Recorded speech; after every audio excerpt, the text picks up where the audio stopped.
Good evening, and thank you for attending. My name is Natalie Sayre, and I'm the moderator for this evening's candidate debate. Joining me is Paula Thomas from the Citizens Clean Elections Commission. This Citizens Clean Election Commission is the sponsor for this evening's event. The Clean Elections Act is a campaign finance reform measure initiated by Arizona citizens and passed by voters in 1998. Participation as a clean elections candidate is strictly voluntary. The system provides full funding for qualified candidates who agree to abide by the Clean Elections Act and rules. To qualify for funding, participating candidates must illustrate the support of their constituents by gathering $5 qualifying contributions from registered voters in their legislative district. The candidates agree to adhere to contribution and spending limits and may not accept money from special interest groups. They also agree to participate in these debates.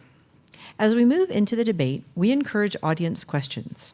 If you have a question, please print it clearly on the card given to you when you walked in and hold it up. One of our volunteers will pick up the cards and deliver them to me. We screen questions for clarity, to eliminate duplications, speeches, or personal attacks on candidates. If you need another card, just raise your hand. There is an independent timer who will see that all of the candidates have equal time to answer questions and will tell them when their time is up. Our format this evening will be opening statements, 2 minutes, a quick lightning round, 2 minutes to answer general questions, 2 minutes to answer candidate-to-candidate questions, and closing statements, 2 minutes. We ask that you remain polite to all the candidates and give them a fair and uninterrupted hearing, no matter how strongly you may agree or disagree with anything being said. This means no applause, outbursts, or cheers, except now as we introduce our candidates. Ms. Lydia Hernandez, candidate for State Senate, District 29, Democrat. Mr. Martin Quesada, candidate for State Senate, District 29, Democrat. Mr. Richard Andrade, candidate for State Representative, District 29, Democrat. Mr. Stephen Chapman, candidate for State Representative, District 29, Democrat. Ms. Denise Garcia, candidate for State Representative, District 29, Democrat. And Ms. Ceci Velasquez, candidate for State Representative, District 29, Democrat. The order in which the candidates will speak has been determined by alphabetical order by last name starting with the Senate and will progress from that starting point. The closing order will be determined by reverse alphabetical order by last name. Ms. Hernandez, will you start your opening remarks, please? Yes, my name is Lydia Hernandez. I'm an elected school board member and I'm a state representative. I was elected to this first term in 2012. Before that, I served as 10 years as a school board member for the Cartwright School District. Before that, I've lived in this district for about, I'm going to say 22 years. And I've been fully vested since I've been here. Anywhere from city council, or the city to the county and the state and national level, I've been involved in education, minimum wage job campaigns, as a volunteer community organizer. Over the years, I just became a go-to person, helping bring resources to our district by creating forums, bringing education, awareness. I'm passionate for civic engagement. So every group that I've been involved in, either I help recruit, bring membership to anything that I bring. And I think that's one of my strengths that I offer, and I hope to get your support. Thank you. Mr. Quesada. Thank you. My name is Representative Martin Quesada. Thank you to all for being here. I'm glad you guys are here to witness a debate tonight, and thank you to the Clean Elections Commission for sponsoring this. I'm a big supporter of our Citizens Clean Elections initiative. I've been involved in politics for several years myself, and what I've noticed, especially this year, is most candidates will focus on telling you what they are, what they've done, and what they hope to achieve once they're in office. But very few advance beyond that and tell you how they're going to do that, and even fewer advance beyond that and tell you why they're running in the first place. So I want to tell you about why I'm running for office. I believe in investing in our children. I believe in investing in our future. I believe in investing in public education. I believe in working families. That means I believe in families like yours, like mine, like families all across this state, all across this nation. I believe in supporting them and helping them achieve the American dream. I believe in respecting our constitutional rights, respecting the rights to be free from discrimination, regardless of your race, your ethnicity, your gender, your sexuality. And I believe in your right to vote and protecting that right to vote as sacred as it is. And lastly, I believe that electing a candidate who you can be proud of, electing a candidate who you can believe in, who shares your values, and someone that you know is going to act in an ethical manner is not just a every once in a while situation. It should be a reality. It should be an expectation, and I can provide that for you. I believe in those things. Those are my core beliefs, and I believe I share those with you as a people of this district. And as we advance throughout this debate, I'll talk to you a little bit more about how I'm going to achieve that and what I intend to offer. Thank you. Thank you. Mr. Andrade. Hi, my name is Richard Andrade. I am from Winslow, Arizona. I moved here when I was stationed out at Luke Air Force Base. I am an Air Force veteran. The reason I'm getting involved is basically I'm tired of watching working families struggle to make a living in our state. I've been exposed to what working families are going through today because when my wife Sally was diagnosed with stage 3 breast cancer, making decisions on whether to make the electric bill or truck payment, the doctor bill or the mortgage, I always ask myself how many more in our district are making that kind of decision today. So that's why I'm getting involved, because I believe in working families. We need to take care of working families who are struggling every day. How many of us have a large savings account that's going to take care of us when things like breast cancer hits? It's very hard and it's very difficult. I also believe strongly in education because the one thing we always say, working families always go to work. They said the only way we're going to be better paying jobs into our state, we have to improve our education system. So that should be number one priority in order to bring jobs into our state. And I also believe strongly in our rights. I'm tired of the freedom religious bill, voter suppression bills, and clean elections is even targeted. That's why I'm asking you to vote for me, because I am going to fight for working families, education, but most importantly, our rights. Thank you. Mr. Chapman? Thank you for having us. Stephen Chapman, one of the candidates for the State House. Currently in this district, actually in this area, I serve as the vice president in my second term for the Tolleson Union High School District Governing Board. Been involved with public education, schools, and students since really I graduated back in 2006. Some of the reasons I'm running are education related. It's really kind of what sets you apart from being able to be successful. That's where jobs come from. That's where economic development comes from, is great schools. And I think that we have great schools in this state, and I think that if the legislature were to do their job, we'd have phenomenal schools in this state. And that's one of the reasons I'm running, because I see it every day. I get to go to our campuses. I get to talk to parents when they come to our community events. We're doing all we can, but the state has to do their job.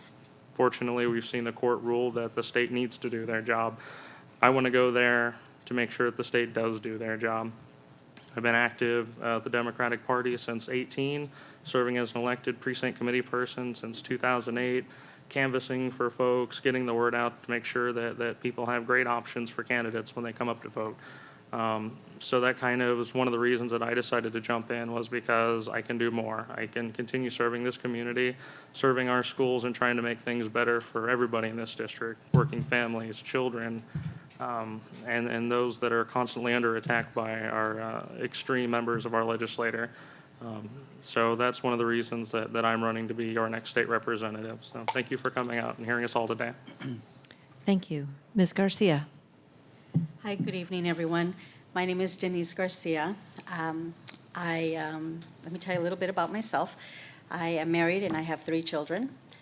I have about 20 years' experience in social services, advocating for families, children, and the disabled population.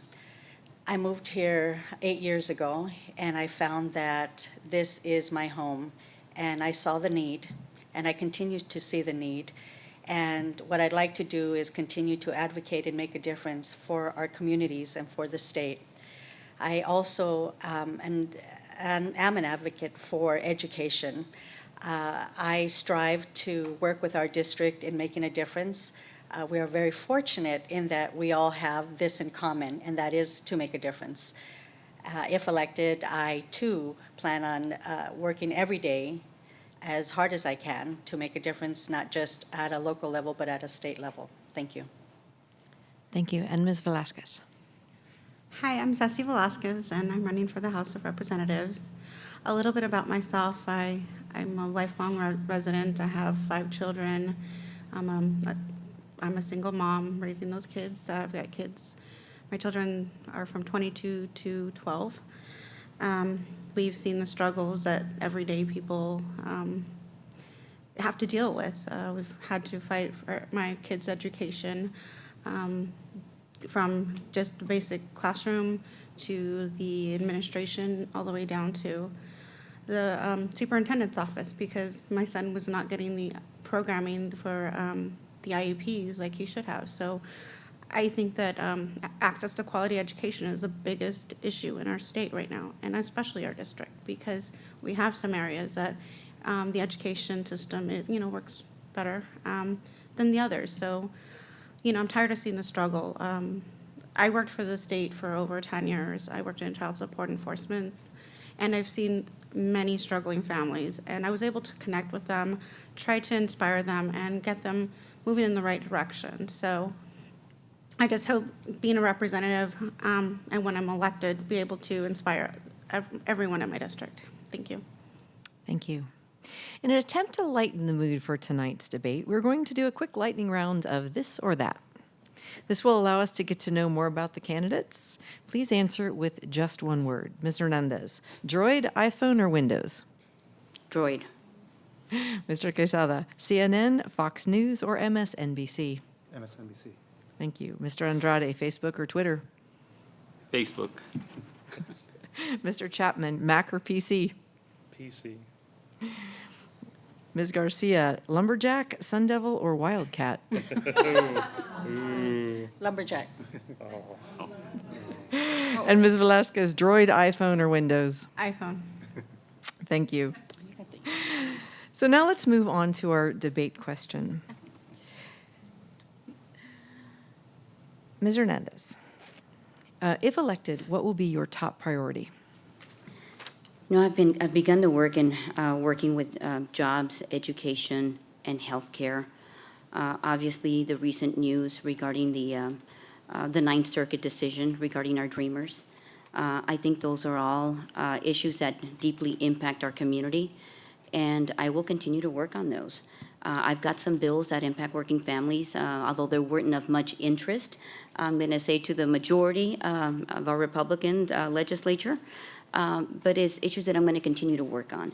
The right to pay for work performed against predatory lending, and again, going back to the driver's license issues. All right, thank you. Mr. Quesada, the same question. What will be your top priority if elected? My top priorities, if elected, are really going to be the same priorities that I've been working on as your state representative for the past 3 sessions in the House of Representatives. A responsible investment in our future, in our kids, in our public education system, a strong level of support for working families, protection of our constitutional rights, including our right to vote, which was I took the lead on a bill that attacked our right to vote. I took the lead on Senate Bill 1062 that attacked that was a discriminatory attack against members of our community. And lastly, a restoration of ethical leadership. That's something that's become more and more of a problem as we've seen voter disengagement in our community. They do that because we see the problems with elected officials in our community. I introduced a bill last year and the year before that would have created an independent ethics commission to investigate the ethics violations of both elected officials and candidates. I did that after my experiences on the campaign trail and seeing some things that should not have happened then. Our gubernatorial candidate, Fred Duvall, is also taking up this issue. He's pledged to work with me if I'm elected as your senator to sponsor that bill to create an independent ethics commission that would investigate all ethics violations of candidates and elected officials. We need to do that because right now the fox is guarding the hen house. And we can't allow that to happen because too many things get by. We've seen it time and time again. And one perfect example is our current Attorney General, Tom Horn. We need a commission that will investigate those, hold those people accountable to you, the voters. Thank you. And I would remind the audience to please refrain from extra comments, please, out of respect for everyone in the audience as well as the candidates. So, Mr. Andrade, same question. What will be your top priority if elected? Education. Education, we need to invest. And as you may well heard, Proposition 301, which was passed in 2000, we said, the voters said, we are going to fund education. Today, the state owes education $316 million. The total bill is going to be $1.3 billion. We're increasing student spending to $3,560 per student. What's going to happen as soon as we take care of education? The jobs will follow, because there are so many companies that are saying, we need you to do something about your education. So education is going to be my #1 priority. Everything else will fall in place after that. Thank you. Mr. Chapman? For me, not to harp on it, education, really I think is the priority, because I think, as I mentioned before and in other forums, is that's where your economic development comes from, is your schools, businesses, multi-million-dollar, 500, corporations. They look at the area that they're going to be moving into, and if the schools are not that great, that they know there aren't going to be there isn't going to be the workforce. They know that there's not going to be high-skilled labor, whether those are administrative jobs, whether those are vocational jobs. We need to make sure that our schools have the resources and are doing the proper programs to make sure that Arizona is prosperous. So my priority is not only to making sure that we get the $316 million road, but the additional $1 billion that the state owes, that the state owes us, and making sure that we continue inflationary funding as the voters put forth and said, we want this to happen. So education is my top priority because it leads to everything else in this state. So. Thank you. Ms. Garcia? I too agree that education is extremely important. Being #2, the highest dropout rate here in Arizona is nothing to laugh about. And I feel that we have been selling our children short. I believe that what we can do is develop strategies for accountability, keeping our kids in school, finding out where they're at, drawing them back in. This too will also increase revenue for our districts and for our state. I believe that not only accountability, but once again, finding the link and working consistently in a partnership across the state, I believe that we can tackle this epidemic of the high dropout rate. Thank you. Thank you. And Ms. Velasquez? Same is education. Working hard to restore the funding to the education budget will not only, help the children, it's going to help support families, it's going to provide the programs that the schools do need to help kids stay out of trouble after school, because there seems to be a real big disconnect.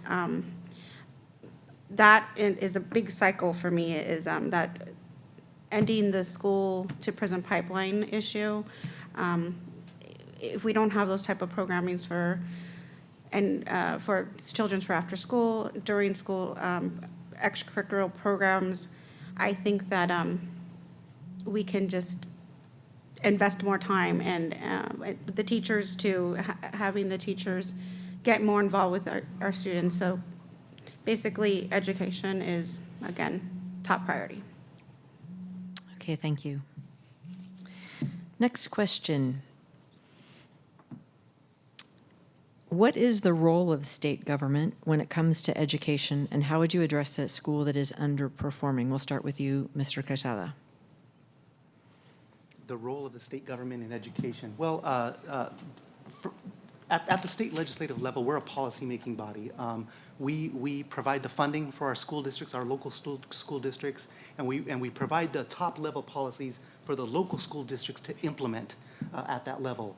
And I'm sorry, you said the second part of that question. How would you address a school that is underperforming? How would you address a school that is underperforming? Well, I also currently also serve as the president of the Pendergast Elementary School District Governing Board. An underperforming school is a local level situation, a local level decision. There's a lot of things that need to happen in order to address that. There are personnel issues. You have to make sure you have the right leadership in place. You have to make sure the right resources are available to that school, and that school is being treated equitably with the other schools in that district. What we see a lot of times is you have one school in a district that is underperforming because it's not being treated equitably, not equally, but equitably. Different schools are in different neighborhoods. They have different problems. You need to have an understanding of the community that the school is located in, and to understand the needs of that community, the needs of the parents, the needs of the students, and the needs of the teachers. And then from that school district level, you have to be able to provide those resources that are necessary to meet the needs, the unique needs of that particular community. We've done that very effectively in Pendergast, and a lot of school districts do that very effectively as well. Thank you. Same question, Mr. Andrade. The role of state government has in education. First of all, has everybody heard about the empowerment scholarship accounts? I really don't agree with that program, because what that allows, it allows a savings account for a student who qualifies for this program. So we need to take better control of that program, meaning let's not let students accumulate thousands of dollars, and so that way they can go to the school of their choice. That is taxpayer money that needs to go back into our public schools. The other thing on the low performing schools, maybe we need to introduce legislation that's going to tighten up control on low performing schools. I've heard about charter schools, which are underperforming. We need to target those that are underperforming and take a better look at where we're doing with charter schools as well that are underperforming. So we need to strengthen up our grip on that. Okay, thank you. Mr. Chapman? The state's role in education is one of the biggest pieces is funding. Again, we've seen the lawsuits. They have a job to do and they need to do it. The other part is setting standards for minimum standards for graduation, certain classes. From there, it's for me. I fully support local control as a sitting school board member. Those decisions need to be made at the school district level on the leadership at those schools, the programs they're offering, and we should have a little bit more flexibility in funding to making sure that the schools that need additional resources are getting those additional resources. As Representative Quezada said, it's about doing it equitably. Some schools have different needs. They're in different communities, have different students. We need to make sure that there's resources for that, and we need to make sure that the school districts can operate as they need to. As far as underperforming, again, it's a local issue. We need to make sure that we have appropriate leadership, principals, assistant principals. Are teachers getting the training they need? Are there resources available for that training? And that's part on the state and the district, making sure that the state's allocating an appropriate budget to that school district, and that school district is setting that budget appropriately for training, for hiring, and making sure that they're keeping high-quality people.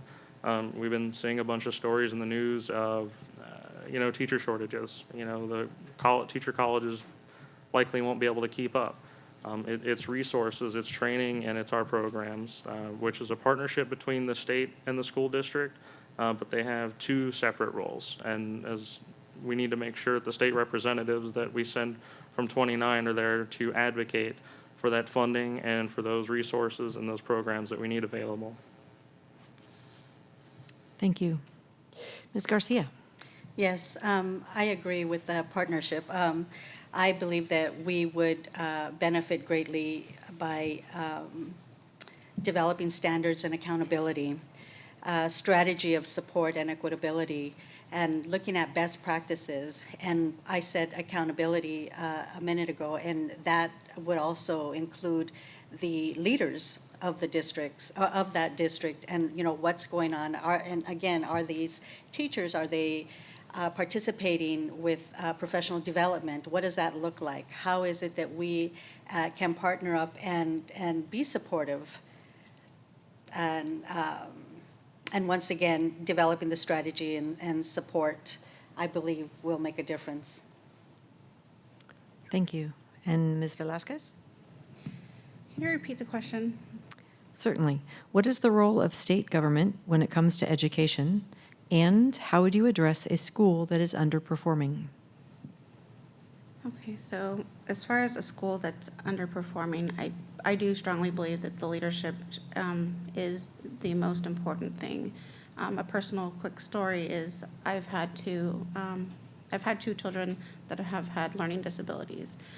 I've had to fight tooth and nail, getting in there, taking time off of work, and for these teachers to, you know, kind of just brush me off, just going on to the higher level. I think that it needs to be kind of, at least the principal needs to take responsibility. I shouldn't have to, threaten to go to, in the next level, and end up at the Department of Education. So it should start within these school districts that really should pay attention to children that do have underperforming grades. I mean, it's happening not just in our district, it's entire state of Arizona. So I just think that getting the teachers throughout Arizona, get them, to all the school board programmings and trainings, I think is going to play a big part of moving Arizona forward and getting our education back to where it is and restoring the budget for education. Thank you. And Ms. Hernandez, same question. Thank you.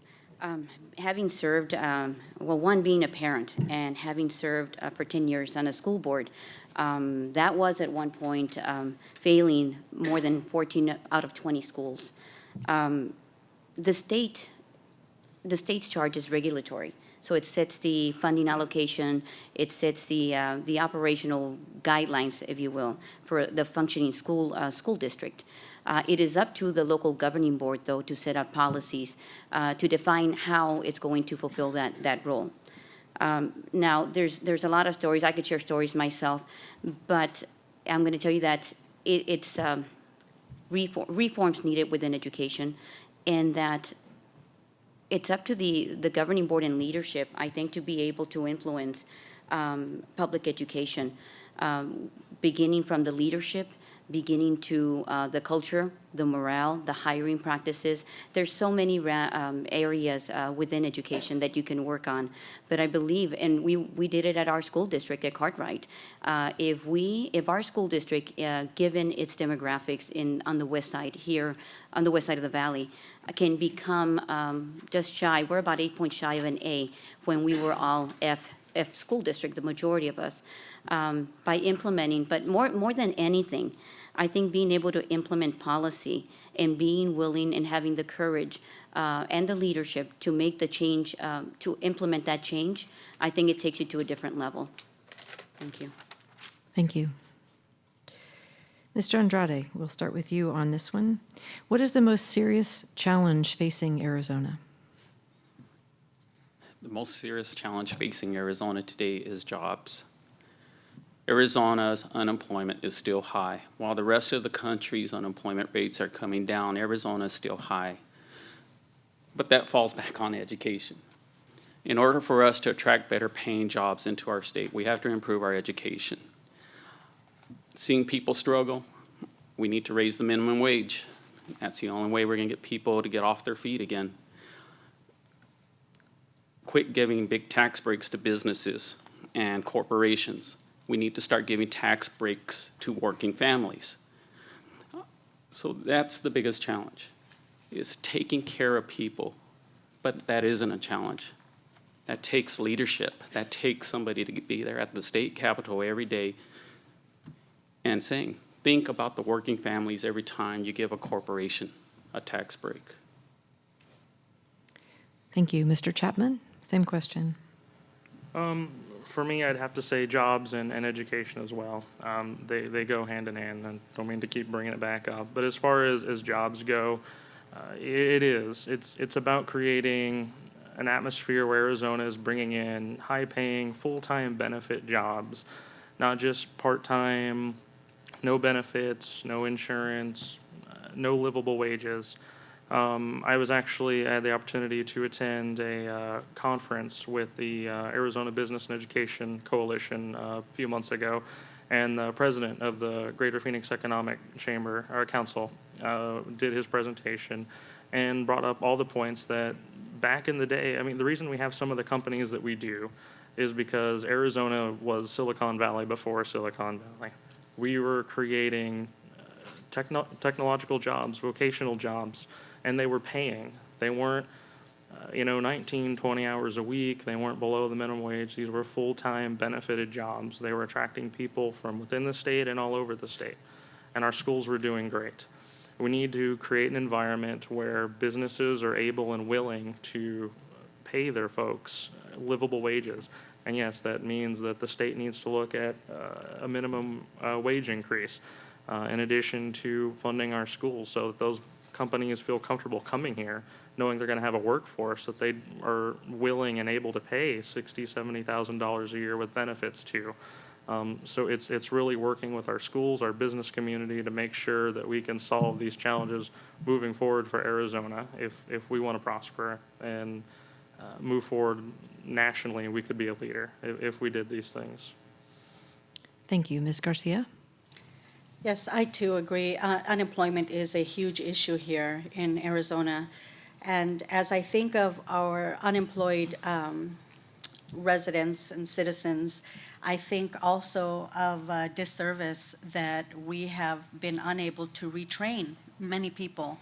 And I believe that if we are able to implement a greater support system where we can retrain them and get them back to work, as we know, education is extremely important, but we also know that not everyone wants to go back to school. So developing a program where it is realistic for many people and they can become re-educated and once again join the workforce, or should I say rejoin the workforce. Thank you. Ms. Velasquez? I have to piggyback on what the gentleman and Ms. Garcia says. It is jobs. It is education. They do go hand in hand. As far as jobs, I mean, we seriously need better, livable, and equal pay for families. In order to take care of your families, put food on the table for your children, you need to have a good paying job. You're able to provide for your family, their security, the children are happy, they're at school, they're engaged, and that's a recipe for a happy family. So I strongly think that getting those jobs, bringing them to Arizona, getting our people back to work, taking care of their families it's a cycle that it's ready for success. We just need to be able to put it together and set a plan of action. So hopefully when we are elected, we'll be able to get Arizona moving in this direction. Thank you. Thank you. Ms. Hernandez? Can you repeat the question? The question is, what is the most serious challenge facing Arizona? I think of the conversations, I think of if I look back in retrospect to our legislation that was passed, not just the ones that we were successful on, but the disconnect. I think there is a big, deep disconnect between the Republicans and Democrats, not so much that it doesn't afford or lend itself to, or is conducive, I think, to engaging in real conversations that'll impact the state. I think we're too rigid. We have separate conversations going on. I really feel that there's a lack of leadership in our state right now. When I think of the reason as to why I'm running to best represent the constituents in my district, whether that means that I'm going to engage in a conversation across the aisle. My job is to look for opportunities to get the legislation that my community needs. And if I'm not able to do that, to at least engage in conversation, to be able to influence, or to be able, because there's so many opportunities aside from just proposing legislation. There's a lot of forums that take place, a lot of education. There's study sessions that go on, and if one's willing to go across the aisle, I think there's a big opportunity right now to change the face of Arizona. Thank you. And Mr. Quesada, same question. Well, I agree with each of the candidates that have spoken before me about some of those issues. But what my response is going to be, how are we going to address any of these issues if we don't have effective leadership, effective politicians, effective government officials? So that's what I think is our, above those issues is we need effective leaders. And how do we have effective leaders? One example that was given earlier, what good is reforming 10 F schools and turning them into B schools if your teachers, your administrators, and your board member colleagues no longer trust or support you? Then you can't turn those B schools into A schools because the damage is done, and you're done at that point. You can't continue to be an effective leader unless you build relationships. And building relationships is critically important in state government. You can't be a bomb thrower. You can't be always playing the victim or playing the being the bad guy. You have to be able to establish relationships. And I'll agree with my colleague, Ms. Hernandez, that includes working across the aisle with Republicans. But there's a distinction there between working with Republicans, having conversations with them, and being taken advantage of them, being taken advantage by them, by more savvy legislators who are in the majority and know how to get what they want out of inexperienced and lesser qualified Democratic members who are seeking power instead of good government. So what you need is a leader that has established, that has an earned respect from across the aisle, that they've had an earned trust from across the aisle, and they're able to work with Republicans in order to establish good public policy. I've been able to do that as a member of the Rules Committee and the Judiciary Committee in the House of Representatives already. Some of my closest friends in the legislature were those moderate Republicans that helped us pass Medicaid. We established a trusting relationship where we could work together to enact good policy, not to advance personal political agendas. That's what needs to get done in the future. Thank you. At this time, each of the candidates will have the opportunity to ask a question of their opponent. Before the debate, each candidate drew the name of another candidate in the case of the House, and in the case of the Senate, they'll ask each other, and we'll have the opportunity to ask that question now. So the first question is from Ms. Velasquez to Mr. Chapman. Mr. Chapman, what do you think is the most important issue in our district, and what are you going to do about it? I guess going back to the question about the challenges would be the jobs and education. We need to make sure that, especially in our community, that our school districts are well above average. The letter grades for districts will be released early August, so we'll be able to see growths that have been made for each district. As far as the jobs go, fortunately, City of Glendale voted to not oppose the casino anymore. That will create construction jobs to build that casino. That will also create jobs for folks working at that casino. We need more opportunities for economic development in District 29. We have the Super Bowl coming up. We need to make sure that we're doing everything we can for those businesses and the folks that are going to be working there, creating those jobs. So for me, it's education, it's jobs, and focusing on that. I'll piggyback off of what Representative Quezada and Representative Hernandez mentioned is working across the aisles. I think ideally everybody on this panel would prefer a Democratic-controlled House and Senate. As much as we'd like that, we also have to be able to work across the aisles if the majority party is the Republicans.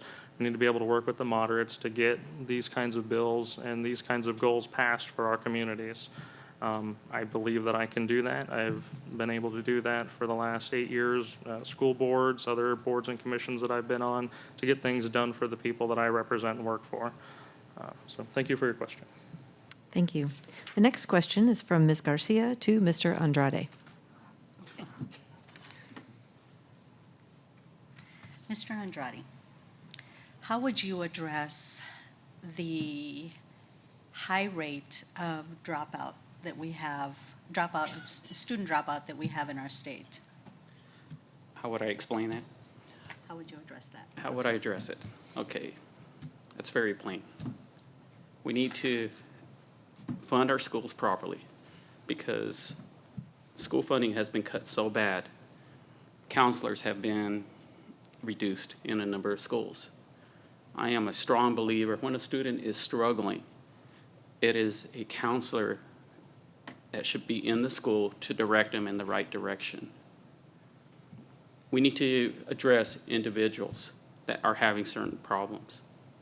And the way we're going to do that is making sure our schools are properly funded, properly staffed with quality people. One of the endorsements I have received is for the National Association of Social Workers. That is because they believe in what they mean. So we need to extend that. Thank you. Thank you. The next question will be from Mr. Chapman to Ms. Velasquez.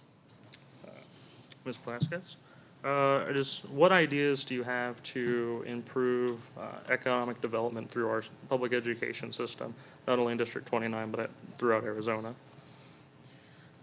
Well, as I mentioned before, I think that the programmings that have been eliminated over the years need to be brought back, and that hopefully with the restoring the budget, I'm talking PE, home ec. I mean, there's some schools that are just have been completely cut and gutted, and it's disengaging our children. They're getting, I don't want to say bored, but there's no excitement with school in some school districts. However, I mean, my kids go to a great school district, and I'm thankful that there is a parent aide that's in there able to assist my son with his learning disability. But when we were at a different school in a different school district, that's not there. So the programming, I think, is huge.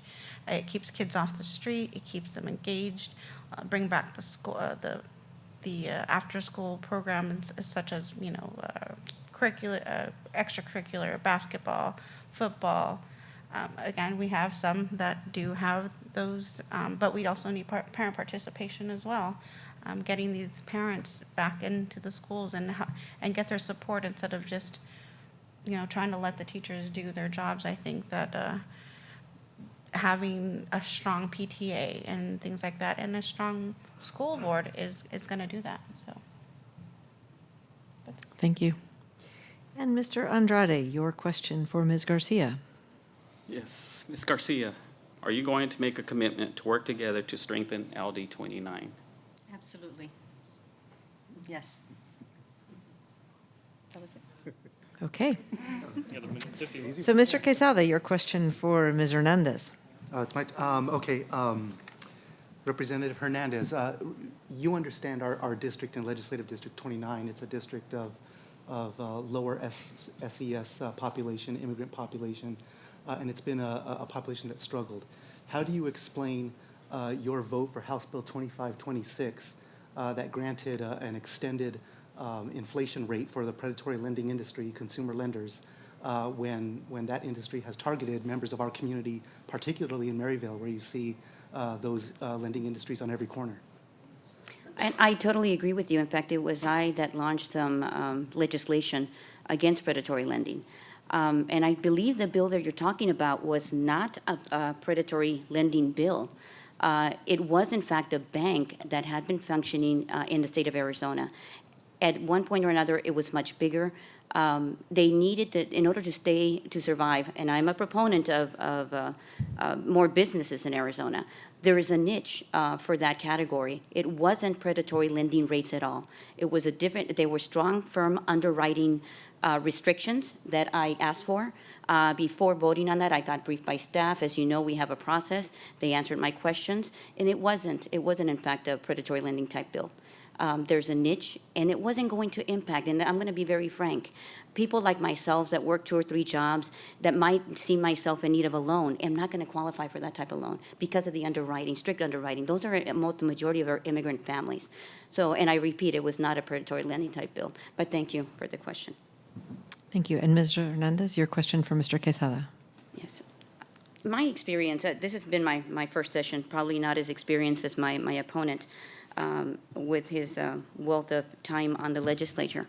But as I mentioned back to the leadership, the disconnect, the LAFCA conversation, not just across the aisle, but within our own leadership, within the House. And all of us come with ideas about how we're going to impact. And I'm gonna thank you for the question earlier.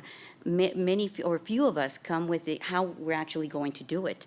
And I believe that falls back on leadership. Ms. and Hernandez, they're able to do. what is your question, And my please? question, is setting the tone so people understand that not everybody has served at the state. But the question has been, I was asked to host a meeting regarding leadership. We already had elected leadership. My question is, what progress were you able to make in terms of building leadership, not only within the Democratic caucus, but also within our Latino caucus? Because as we walked away, there was this distrust, people not coming together. So Thank what you. will you be willing to do? And I'm sorry, the question was, how did I develop leadership, or what am I going to do? What would you, well, it wasn't developed, but I'm thinking, what progress were you able to make within the Latino caucus? Okay, well, I think leadership, my leadership development is, I think, exactly one of the things that sets me apart from my opponent here. You look at down this table here, you've got 4 candidates here who I've mentored, who I've talked to, who I've assisted, who I've answered questions for, and I've helped them in their starts in political life. They're all learning, they're all growing, and they're all eventually going to get to a point where they will be effective leaders as well. Some of them are already there. In fact, I'd say all of them are already there. And I'm sure each one of these individuals up here would say that I've helped them in that effort. The same is true in the House of Representatives and in the state Senate as well. My endorsement list is actually proof of that. I tell everyone, look at the people who know both me and my opponent the best. Those are the people that have worked with us every single day. They see our work ethic, they see our values, they see our leadership development, they see our potential, and they see our effectiveness.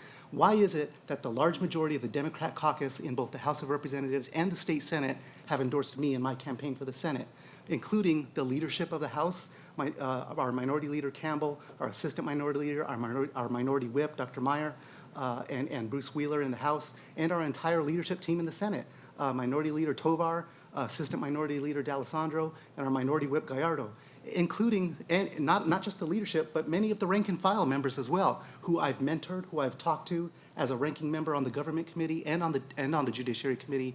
These are individuals who I've worked with consistently, helped them move their bills through the process, helped them develop their own political persona to move forward in the legislature. My time serving the caucus as its chairman, and I'm proud to have served as the chairman, and this year I'm the co-chairman, has been a difficult one. And whenever you get a group of Latinos together, I promise you it's going to be difficult. But aside from that, we were effective in fighting Sheriff Joe Arpaio, standing up to Sheriff Joe Arpaio, demanding a court-appointed. I'll stop there. But we made significant accomplishments with the caucus. Thank you. At this time, we'll start our closing statements. The first closing statement will be given by Ms. Velasquez. Thank you all for spending about an hour with us and getting to know each one of our candidates. We're all very unique, and yet I see all of us being great leaders. So I just want to thank you for spending the time with us. I ask for your vote. I ask for your support. I feel that I am, and I will be, an effective leader when I'm elected. I'm very relatable. My door will always be open. I will give our district, and I promise to bring unity within our community. I'm tired of seeing separation, things like that. So I'm willing to work with my fellow, whoever is elected, to make things happen and put 29 on the map. So thank you all for being here.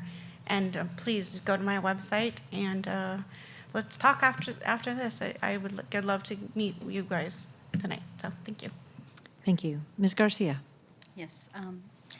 I have been a public servant for 20 years, working in communities, with families, children, CPS, probation, across the board.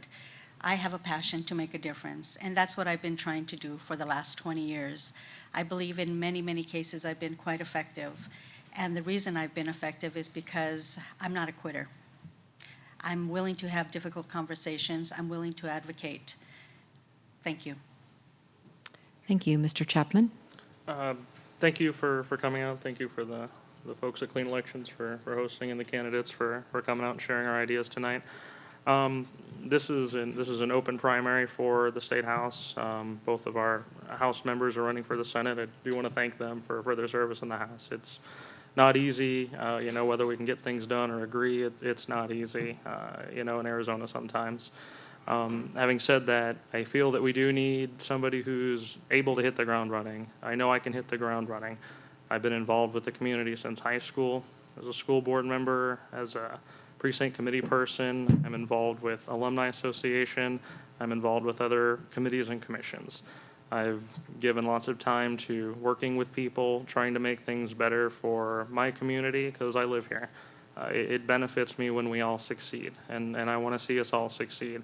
And I know that we can create those partnerships at the state legislature in both the House and the Senate to get things done that will benefit LD29 and that will benefit Arizona. And whoever my colleague is in the House, I know that we'll be able to push forward, even with a Republican majority. I think that we'll be able to build the partnerships we need, work with our Senate candidates and our Governor Fred Duvall, hopefully, and try to get some good things done for Arizona and District 29. So I ask for your continued support, and I thank you all again for coming out tonight.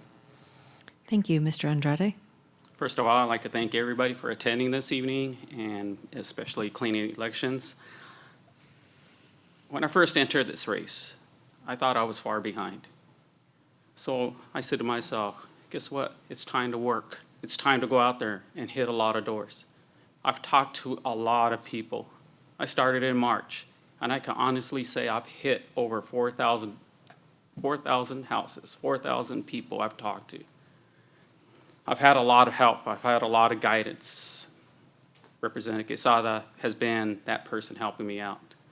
I'm so grateful for that. That should show you that I'm willing to seek help when I need help. But the thing is, when we talk about hitting doors and going out talking to people, I have been that person. I have been working my tail off because I believe that's what we need in our district, is somebody who's willing to go out and knock on a lot of doors and talk to constituents, and not constituents, talk to people, because you're not constituents to me, you're people. You're my neighbors, you're my friends. So that's what I believe in. Don't be surprised, even after the election, if I come knocking on your door again, because that's the type of person I am. I'm not going to stop there. I'm going to keep on hitting doors. I'm going to keep on knocking. And I am so grateful and so blessed. Sally's in breast cancer recovery, that has shown me that when you get people that want to make a difference, can make a difference. So thank you all. I appreciate it. Thank you, Mr. Quesada. Thank you. Well, thank you to Clean Elections. Thank you to my friends, these House candidates, and thank you to my seatmate in the House of Representatives for attending this debate, and thank you all for coming. It's a pleasure to talk to you as always. At the beginning, I talked to you about why I was running. Throughout this debate, I talked to you a little bit about how I intend to accomplish some of those goals. And then I want to finish by telling you what. I said how most people start with what, and I want to end with what. What am I? I am a lifelong servant to my community. I was born and raised in Maryville. I've been a public servant on the school board for 4 years, been a public servant in the House of Representatives for 3 years now, and I intend to be a public servant for you, and I don't use that word lightly, a servant for you in the state Senate. I'm also a person that brings people together. I'm a person that earns trust, that earns respect, and that makes accomplishments. You've seen that through some of the colleagues I've had up here, and you've seen that through some of my endorsements. And I want to come back to this as well, because you look at my school district and my neighboring school district, where my opponent serves. You've got 2 districts where 2 sets of teachers' organizations are served by the leadership on that board. In my district, I've got the endorsement of each of my colleagues on the school board. You find me one school board where everyone agrees on something, anything. They all agree on supporting me. I've got the endorsement of the teachers of my school district. Let me tell you something else, and I'll end on this. I also have the endorsement of the majority of the school board members on the Cartwright School District. I also have the endorsement of the teachers and the administrators of the Cartwright Elementary School District. What does that say about the leadership that's being provided there? What does that tell you about the leadership that I will provide to you if elected to the Senate? I hope that I have earned your vote, and I hope to continue serving you in the state Senate. Thank you. Thank you. And Ms. Hernandez. Thank you. Thank you all for attending, and thank you for my colleagues. What I bring with me is hard work. I grew up a farm worker, and it taught me a strong work ethic. My whole life I've lived people telling me that it can't be done, you can't do it. So I set out to do it. I set out, I've been strategic from the beginning, attending a private university, a university where they weren't exactly recruiting people that looked like me, and was told and repeatedly told many times. I came to the state of Arizona for studying purposes and work. Started embarking since early on. I'm going to say started organizing at the age of 16. I grew up in South Texas, an area that Mr. Cesar Chavez was very active in. Having grown up a farm worker, I grew up within the unions and organizing. So that's what I bring with me, that hard work ethic. It's really, I think, unfair to say most of the representatives that my colleague and I share at the state legislature, if you'll ask any single one of them, they'll say, yeah, I support you both. Nobody wants to make a decision. And I've never asked for any endorsement because I think it's unfair to put people in those positions. I have devoted most of my life to building coalitions. I don't know if many of you are familiar with the massive marches that took place in 2006 and 07. It came out, it took a lot of work. I was a volunteer. Nobody asked me to do it, but out of a personal issue that I think all of us have been, impacted either by cancer or by jobs or whatever the issue might have been. I've worked very hard. They told me it couldn't be done. We brought groups, as many as 30 groups, founded many nonprofit organizations for immigrant rights to meet the needs of our people at the time. I kind of, over the years, was not planned on my part, became kind of the go-to person in my neighborhood. I don't care if it's somebody from Villa de la Paz or somebody from Glendale coming to ask me for some kind of advocacy, some kind of support. My door's been open, and I've got records at my office where I sat down with folks and actually navigated through the state system. I hope that experience, coalition builder, is able to earn your Thank you. vote. So we thank you so much for participating this evening in our forum. And we thank all of you who took the time to come and inform yourselves before voting. We encourage you to find out more about clean elections and the candidates running for office by visiting www.azcleanelections.gov. A video of this debate, as well as other clean elections debates, will be posted on that site within 72 hours of a scheduled debate. Thank you all for coming tonight.